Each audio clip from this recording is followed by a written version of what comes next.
La fede di Papa Luciani ha le sue radici nella madre, Bortola Tancon, nella cultura e nell'inconscio delle genti venete e alpine. L'inconscio collettivo dei veneti è istintivamente religioso, quello delle popolazioni alpine lo stesso.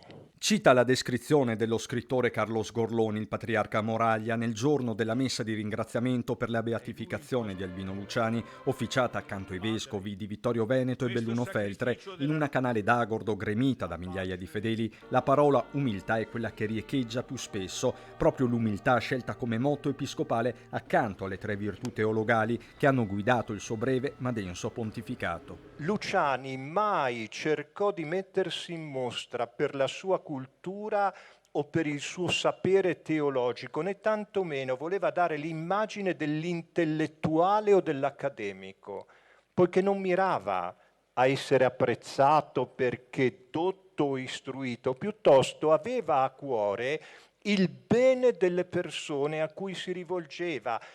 Nelle omelie, nei discorsi, nelle udienze, voleva che lo capissero, che capissero il Vangelo. Migliaia le persone in piazza in un paese che aspettava da tempo di celebrare il suo figlio prediletto.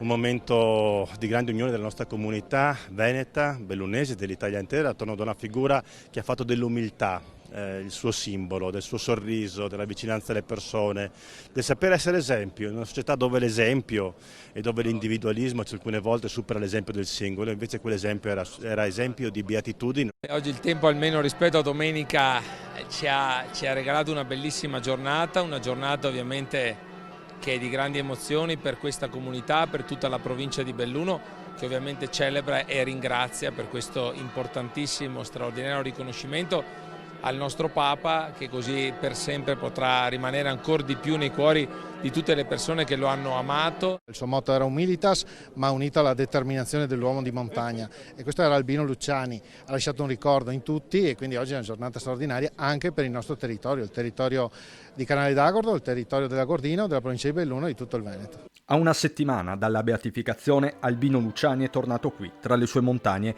dove tutto ebbe inizio.